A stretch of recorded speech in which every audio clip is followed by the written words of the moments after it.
totalitarian socialism, totalitarian capitalism, United States of America. I love that in 1984, one of the first things that Winston writes in his diaries is, if there's hope for revolution, it lies in the proletariats, because I think you can see that same pattern throughout history, right? The most oppressed are always the first to revolt. You see it in the Hunger Games, totalitarian capitalism, right? Katniss talks about how when she's doing the victory tour and she's touring the different districts, she notes which districts are uprising first. It's the most poverty-ridden districts, right? Black Panther Party, right? Historically, in America, some of the most revolutionary acts have been done by Black Americans. Why? Because they are the most oppressed. Why did the Black Panther Party form? Because of oppression of Black Americans, systemic poverty, and systemic racism after we abolished slavery, right? Modern day America, who are the ones in the front lines? Who are the ones actively protesting? Who are the ones most educated on the revolution and the future of fucking the global world? The lower class. In that, though, some of the most ignorant are also the lower class, because they are systemically kept ignorant through poverty, right? Lack of education. And also just a lack, not only a lack of education, right? America's literacy crisis, defunding public libraries, public schools, unaffordable higher education. But outside of that, this level of poverty under capitalism, keeping people constantly working, right? Constantly in a survival mindset, to where they feel as though they don't have time or energy to think about anything else besides getting by, which Winston and Katniss and the Black Panthers in the Black community talk about, right? So not only is ignorance intentionally perpetuated to keep the lower class uneducated and keep them from being able to access education, but it's also perpetuated through the fact that they are typically putting in more working hours and struggling with a survival mindset, more so than the average middle or upper class person, right? And so on page 69, Winston says, if there's hope of revolution, it lies in the proles. So they call the proletariats proles.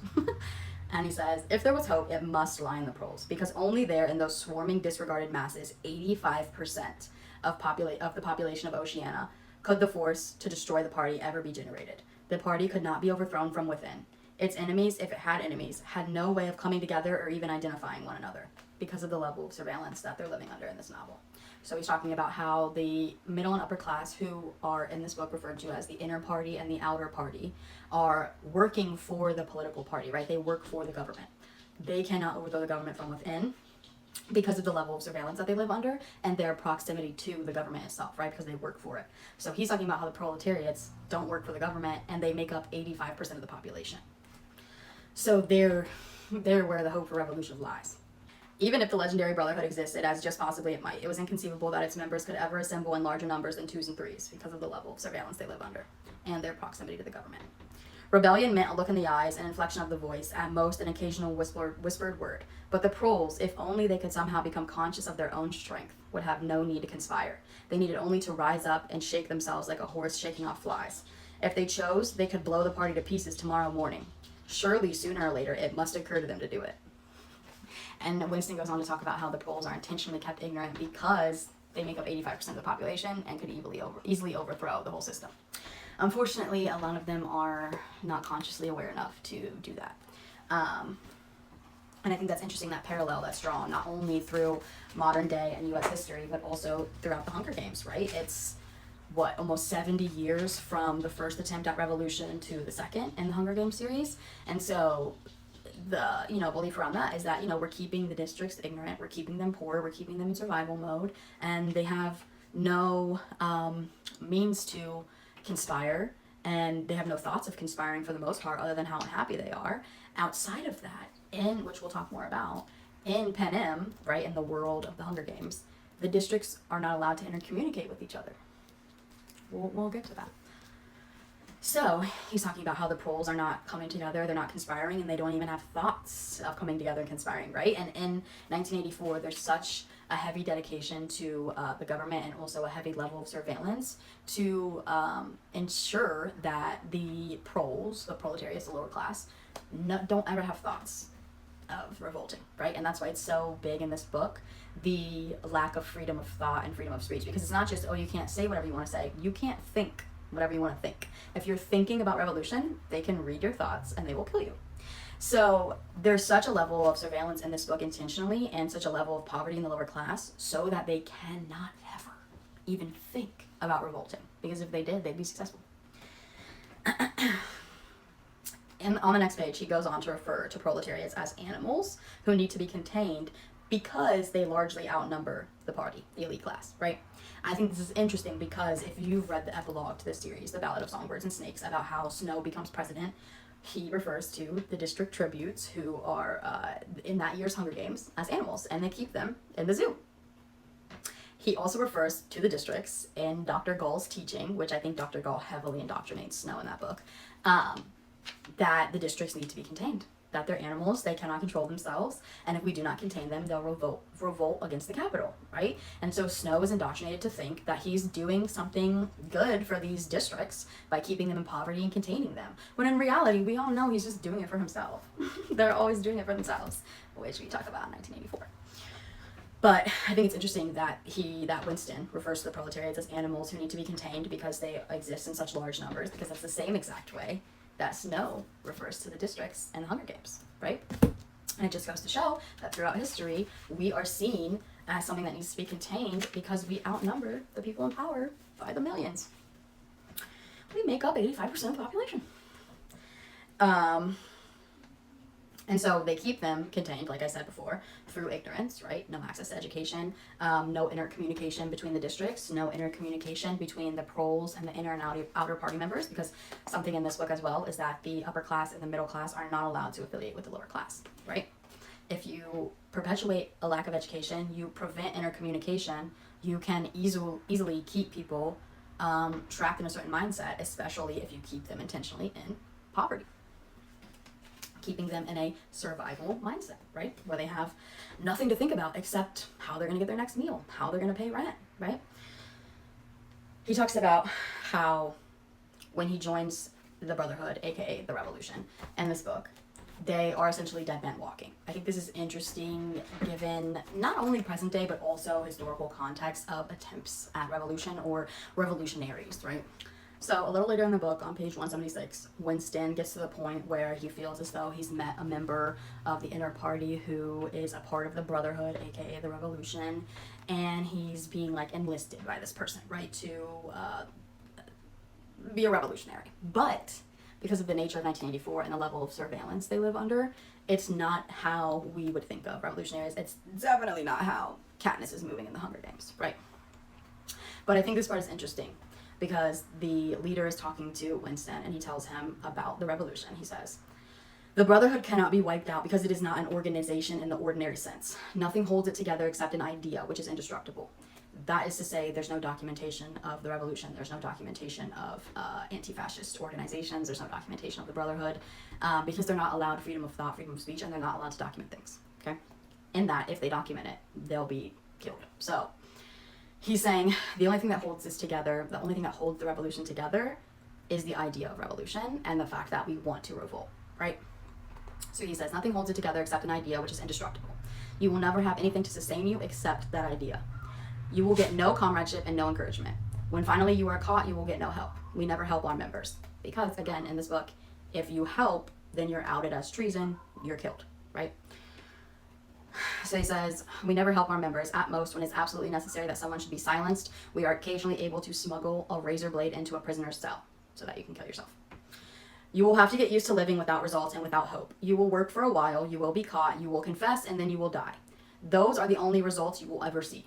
There is no possibility that any perceptible change will happen within our lifetime. We are the dead. Our only true life is in the future. We shall take part in it as handfuls of dust and splinters of bone. But how far away that future may be, there is no knowing. It might be 1,000 years.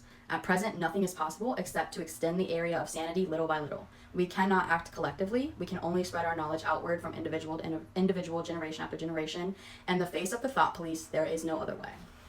So in this book, if you don't know, they have something called the thought police, and they're literally policing your subconscious thoughts, which is why I'm saying you have no private thoughts in this world, because they can read your mind, and if you are thinking of revolt, they're going to kill you.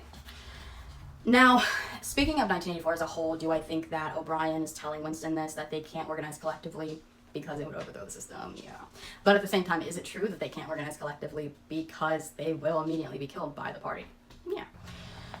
I think this is interesting too, drawing parallels to the Hunger Games and modern day US history, because this idea of we are the dead and we are fighting for future generations, right? In Catching Fire, Katniss starts to realize, hey, I'm basically as good as dead, right? Obviously, does not end up being the case, no, because it's a fucking young adult novel. But does she feel as though she is as good as dead in the first couple books? Yeah, right? Does she believe wholeheartedly that she's gonna die? Yeah. In Catching Fire, she does start to believe that, the revolution is necessary. She should be participating in it. There's nothing she can do to stop it. And if she truly wants to give Prim and Gale and Peeta the best life possible, she needs to revolt, right? Yes. However, when she's about to go into the arena, she talks about how she's essentially a dead man walking, right? I think this is interesting because obviously it's not as explicitly stated, and these are real human beings. I do think with the level of racist violence and police violence, etc., that Black Americans were facing at the time of Malcolm X, the Civil Rights Movement, Martin Luther King Jr., the Black Panther Party, I think a lot of them probably did have a conscious awareness of the fact that they could be killed for the work that they were doing. That being said, Malcolm X, Martin Luther King, Fred Hampton, assassinated for the work that they were doing. So I think in a lot of ways, there's always this just reluctance for U.S. citizens, especially white America, to come forward and be active in the front lines of protests, in the larger concept of a revolution, because there's always this idea of subconscious safety that's been indoctrinated into us, right? We've seen POC killed on a large scale. We've even seen certain white communities killed on a large scale, right? Like Russia and Ukraine. There's plenty of examples of that too, even like the Holocaust.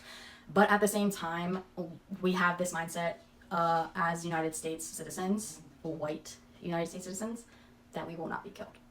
So when you then sign yourself up to potentially die in a revolution, it feels a lot harder because it's so foreign, right? You've had this subconscious mindset indoctrinated into you that it will never be you, right? But in order to revolt, you have to accept the fact that it could be you. And in that same respect, you have to have enough empathy and care for the cause to do it for people you don't know, right? For future generations, right? And I just think him talking about this is interesting because I think you can draw that parallel of a lot of revolutionaries are consciously aware of the fact a lot of people on the front lines, a lot of people organizing these underground committees and parties are consciously aware that they could be killed because of also the level of surveillance that we live under. The FBI literally infiltrated the Black Panther Party to disband them, right? They found Fred Hampton's home.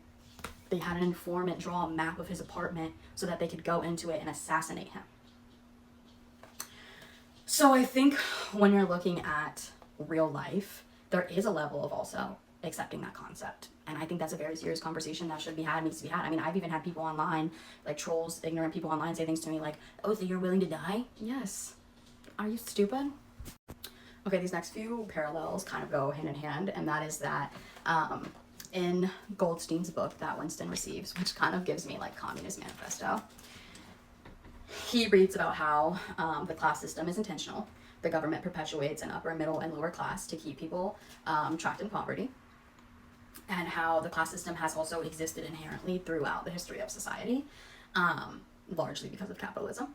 But he also goes on to say how the government also intentionally creates what they call in 1984 a sealed world, which is where I want to get into the intentional lack of intercommunication, not only between the districts and the Hunger Games, but obviously in real life, right? And how the internet has shaped the modern day revolution, right? And how the age of Aquarius has an emphasis on the internet and technology and modern day communications through technology and the internet, and how that is reshaping the revolution, and how it makes sense that the empire is falling at this time, right? Because we are so interconnected. And that song and like even just like slogan or whatever, the phrase, the revolution will not be televised, was to, communicate the fact that our media is lobbied and paid for, and it is heavily propagandized, right? It is not real. A lot of it is straight up lies, right? Even when they killed Alex Preddy, they went on the news channels and told straight up lies. Like, we don't have our fucking phones, right? And we knew it was lies.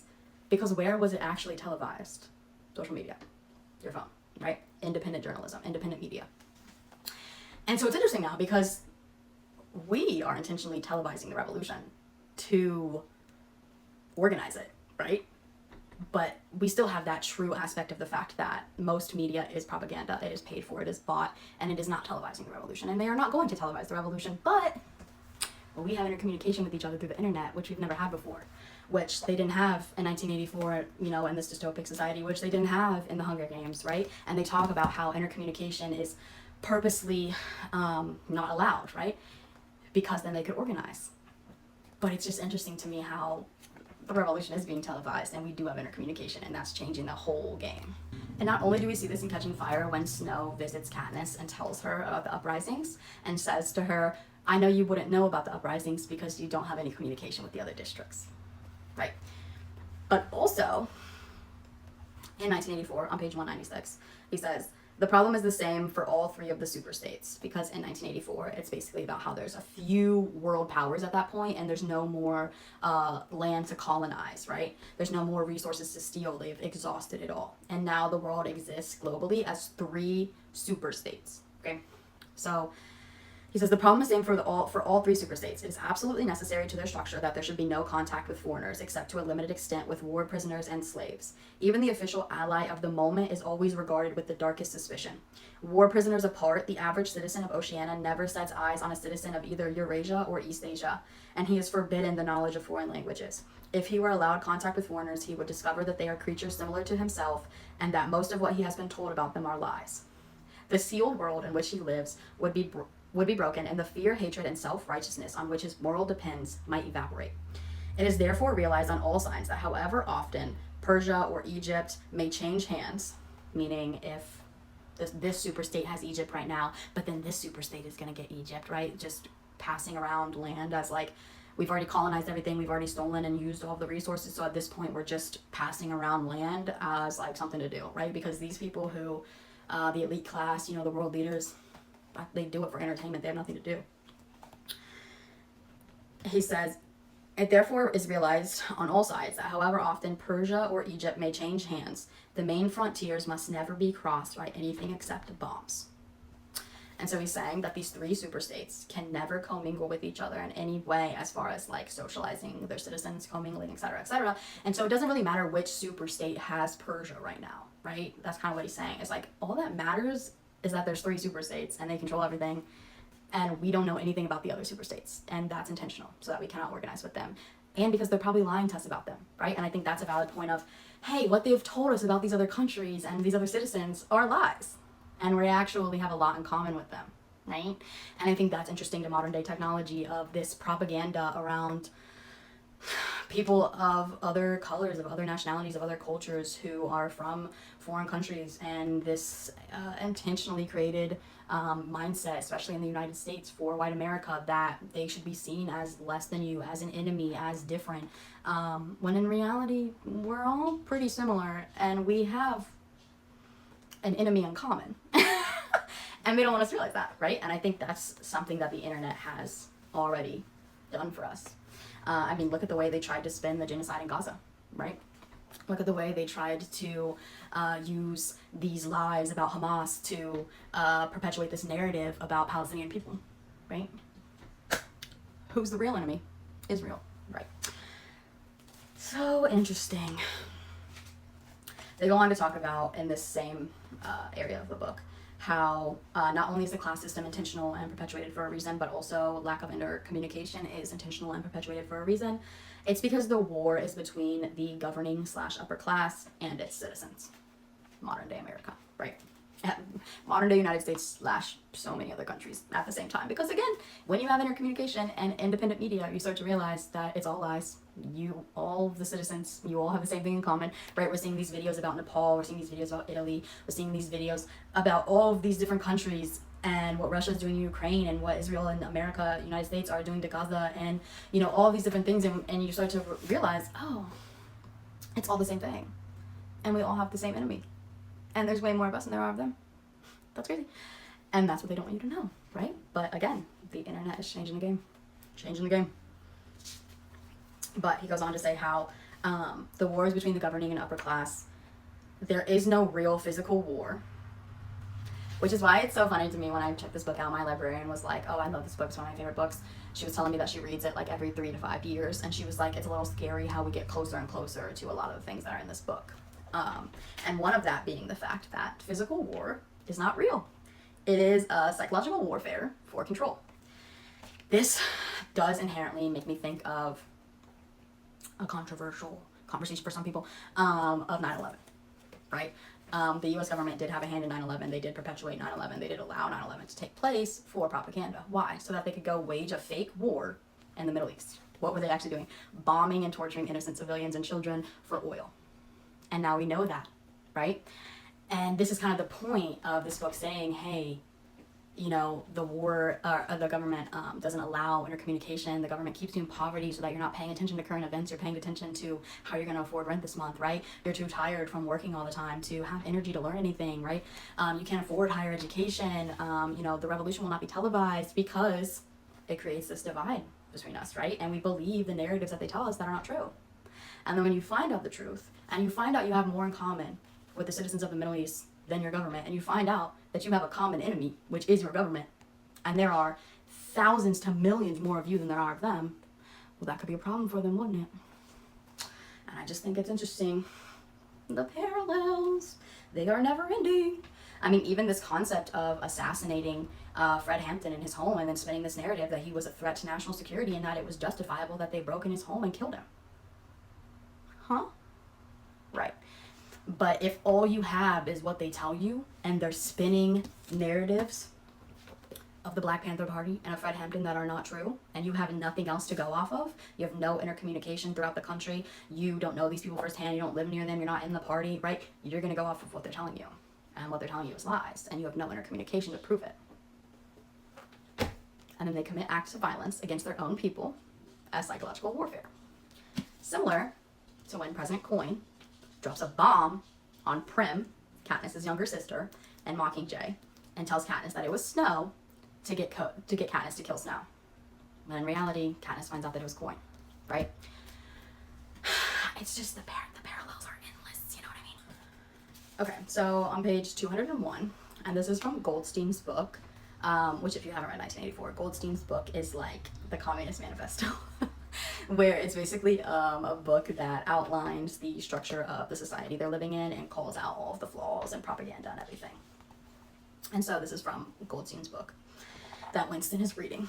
And it says, the aims of the three groups, which is going to be the upper, middle, and lower class. It says, the aims of these three groups are entirely irreconcilable.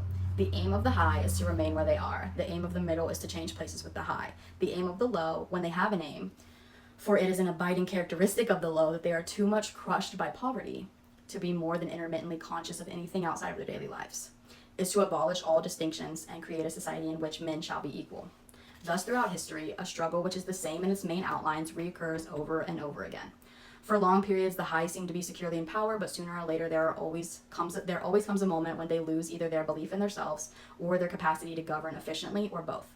They are then overthrown by the middle, who enlist the low on their side by presenting to them that they are fighting for liberty and justice. This depiction of the middle class is liberalism.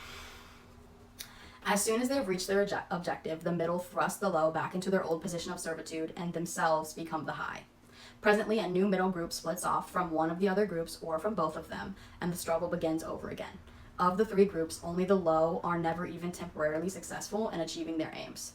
It would be an exaggeration to say that throughout history there has been no progress of a material kind. Even today, in a period of decline, the average human being is physically better off than he was a few centuries ago. But no advance in wealth, no softening of manners, no reform or revolution has ever brought human equality a millimeter nearer. From the point of view of the low, no historic change has ever meant much more than a change in the name of their masters. I think the word masters is specifically interesting because you can draw that parallel to, again, real-life Black Americans. The Civil War ended in 1865.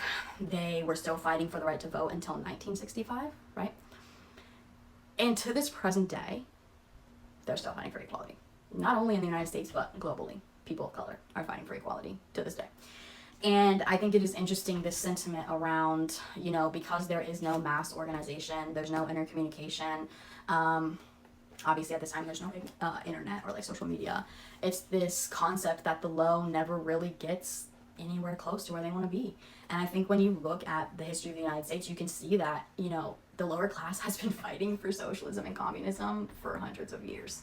And because we live in a Western power who is one of the biggest global imperialists, it's obviously going to be much more difficult to go socialist or communist. I mean, we'll just say socialist.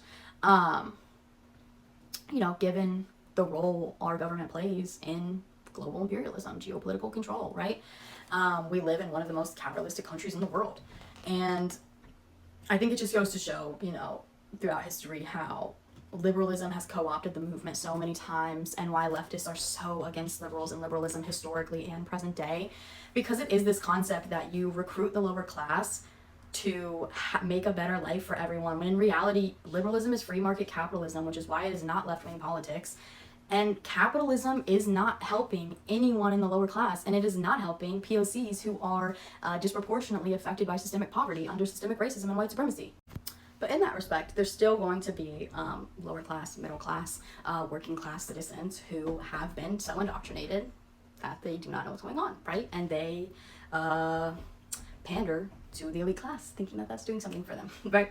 And I love this quote right after that last excerpt I just read, and it says, in the general hardening of outlook that set in around about 1930, practices which had been long abandoned in some cases for hundreds of years, i.e. imprisonment without trial, the use of war prisoners as slaves, public executions, torture to extract confessions, the use of hostages, and the deportation of whole populations, not only became common again, but were tolerated and even defended by people who considered themselves enlightened and progressive. Something I love about the epilogue for The Hunger Games, The Ballad of Songbirds and Snakes, about President Snow, and something I also love about 1984, is the admission of wanting power just because you want power, right? Not because it actually is serving any purpose. And so when Winston is caught by the thought police in 1984 because he's exposed as like a class traitor, a rebel, right, committing treason, being anti-government, he's taken to the facility where all traitors are taken to be tortured, right? And in that facility, he's asked, why do you think the party exists the way it does? Why do you think it does the things it does, right?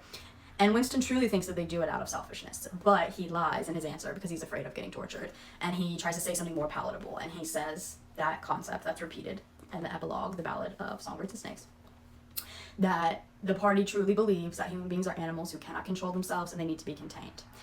And I love 1984 because the person who asks him responds to him and says, that's stupid, you know that's not true.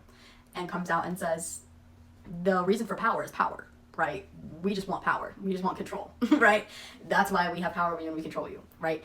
And I think it's funny because at the end of the book, at the end of the epilogue with President Snow, The Ballad of Songbirds and Snakes, he says that he's going to become president and he's going to rule as an iron-fisted tyrant. But he feels that he's doing what's best for people because he has successfully been indoctrinated throughout the novel by Dr. Gull, who tells him that humans are animals who needs to be controlled. He starts to believe it, right? In his experience with the district people and his experience with the Hunger Games as a young boy, he's being told these things in the Capitol, and he starts to believe it. He becomes indoctrinated. But he goes on to say, just like Dr. Gull, that there's also just a part of him that selfishly wants power and control because everyone enjoys that, right? And I think there's a nice lesson in that you don't need to really come up with reasons as to why these people in the real world are doing these things, right? Why genocides happen, why killing people for resources happens, why global capitalism has gone as far as it's gone, and now the world is largely controlled by billionaires. It's happening because of greed. It's happening because of self-interest. It's happening because of a lack of empathy. It's happening because of a mental health crisis and indoctrination. It's pretty black and white why it's happening, right? They try to make it seem like it's so difficult, and it'd be so difficult to dismantle because of those inhumans, and no, they're just greedy, selfish pedophiles, and that's it. And before I conclude everything, I just wanted to talk about one more parallel that isn't necessarily directly connected to revolt, but also can be. And I think it's interesting that it's brought up in 1984, The Hunger Games, and is prevalent in the Black community and Black culture, especially Black American culture, is that Winston talks about a lot in 1984 how the inner and outer party are so indoctrinated to the point that they don't see the value anymore. They don't see the value in making art. They don't see the value in expressing yourself through art or creative imagery, and they do not see the value in music or singing. So they create music and produce songs and music and whatever for the proletariats, for the proles. And Winston notes throughout the book, throughout his experiences with the proles, which, reminder, he's not really supposed to be affiliating with them, so that in and of itself is an act of rebellion.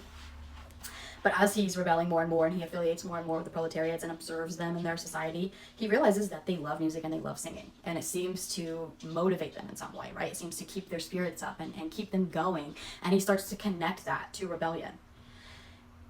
In the same respect that happens in the Hunger Games, right? In the epilogue, The Ballad of Songbirds and Snakes, Lucy Gray is a singer, she's a performer, she's a musician. And President Snow starts to be so overcome with how he's realizing throughout the novel and throughout his self-discovery of the fact that he's pro-capital and he wants to be president and rule as an iron-fisted tyrant, that he wants to outlaw music because he sees how it brings people together, how it brings the districts together, how it keeps their spirit of rebellion alive, right? I think that's interesting because in the epilogue, he goes on and on and on about how he hates jabberjays. What do jabberjays create in the Hunger Games series? Mockingjays. What ends up being the symbol for the revolution? The mockingjay. Why? Because it sings. What inspires Rue in District 11 to start singing? The Mockingjay. Why does Katniss start singing in the Hunger Games series? Because of Rue. Whose songs does she sing? Lucy Gray's. So in that, right, modern American music is largely pioneered by Black Americans. Well, when did that originate? Slavery.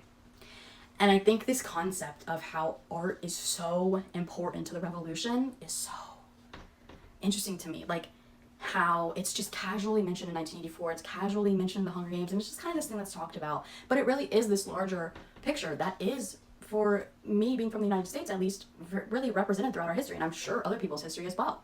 That art and music keep your spirit alive, which keeps the spirit of rebellion alive. And I want to conclude with the fact that keeping your spirit alive keeps the spirit of rebellion alive, because in the Hunger Games and in the conclusion of 1984, Winston says, at this point, he is in the facility being tortured for treason by the thought police for trying to revolt against the party, right? And they tell him that one day he will be assassinated for his crimes, but not today. And that before they assassinate him for his crimes, they want to cleanse him of impure thoughts, right? So he's in this facility, he's being tortured, and they're trying to torture him. Well, they're trying to literally torture him, but to cleanse his impure thoughts, right? So Winston goes on to say, one day they will decide to shoot him. You cannot tell when it would happen, but a few seconds beforehand, it should be possible to guess. It was always from behind while you're walking down a corridor. 10 seconds would be enough.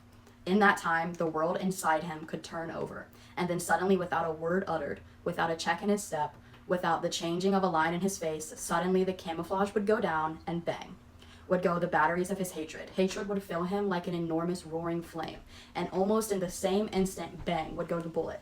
Too late or too early. They would have blown his brain to pieces before they could reclaim it. The heretical thought would be unpunished, unrepented, out of their reach forever. They would have blown a hole in their own perfection. To die hating them, that was freedom. Because Winston is in a position with the level of surveillance and the lack of having freedom of his own subconscious mind, he says, they're trying to torture me to the point that I'm so indoctrinated by them that I'm convinced that I love them. But they tell me I'll be assassinated regardless at some point in time for committing treason. Before they assassinate me, they want to indoctrinate me though. What can I do to stop that? Because they are constantly surveilling my thoughts. I can pretend that I'm indoctrinated, and then right before they shoot me, I'll let my free thoughts go, right? And he says, to die hating them, that was freedom. I love this because in the first Hunger Games, Peeta tells Katniss he wants to think of a way that he can die to where he dies as himself and not a pawn of the Capitol, right? And at first Katniss doesn't understand that, but then in Catching Fire, she understands. And on page 243, she says something very similar to Winston and Peeta, and she says, I distance myself from the personal tragedy that has consumed me since they announced the quell. I remember the old man they shot in District 11 and Bonnie and Twill and the rumored uprisings. Yes, everyone in the districts will be watching me to see how I handle this death sentence, this final act of President Snow's dominance. They will be looking for some sign that their battles have not been in vain. If I can make it clear that I'm still defying the Capitol right up to the end, the Capitol will have killed me, but not my spirit. What better way to give hope to the rebels? And that's why I wanted to really touch on the fact that art, music, singing are not only powerful tools of revolution, but they are powerful tools to keep your spirit alive. If your spirit is alive, then the revolution is alive, inherently. So all in all, I love 1984. This was my first time reading it. I thought it was amazing. I think it was really interesting to read about totalitarian socialism versus totalitarian capitalism. I think we do draw a lot more parallels to modern day United States with the Hunger Games because it is totalitarian capitalism. But I think in that there's also this message of the fact that the districts have the direct reflection of the capital to motivate them to uprise, right? And that is largely why they do it, because they become very angry and unsettled at the fact that there are people living so luxuriously and wealthy and greedily in the capital while they are starving. I think a lot of modern day Americans are starting to experience that feeling because our middle class is slowly economically being eradicated, and it is now the elite class, the upper class versus the working class, and there really aren't any other classes, right? Because the economy is collapsing. And in that, I think we see the collapse of liberalism, because liberalism has always historically largely been upheld by the middle class, right?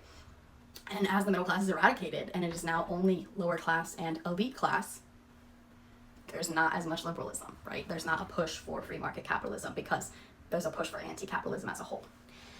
In that, I think 1984 can be a good signifier of the fact that while George Orwell is a socialist and does support socialism and anti-capitalism, we have the direct reflection also of the USSR for totalitarian socialism and communism, and how any economy can fall under totalitarian rule. It's not specific to capitalism, socialism, or communism.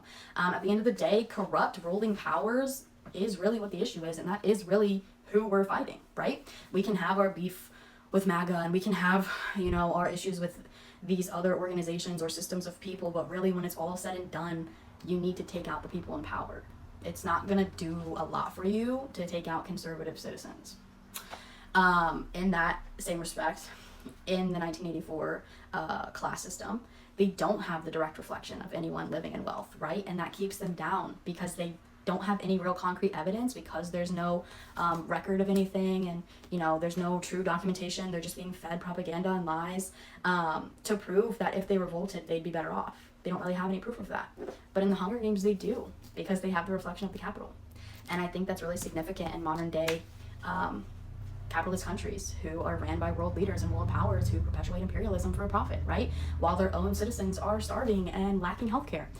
We have this direct reflection to motivate us, and I think it has been a large motivator. I feel like I crushed this. They're literally identical.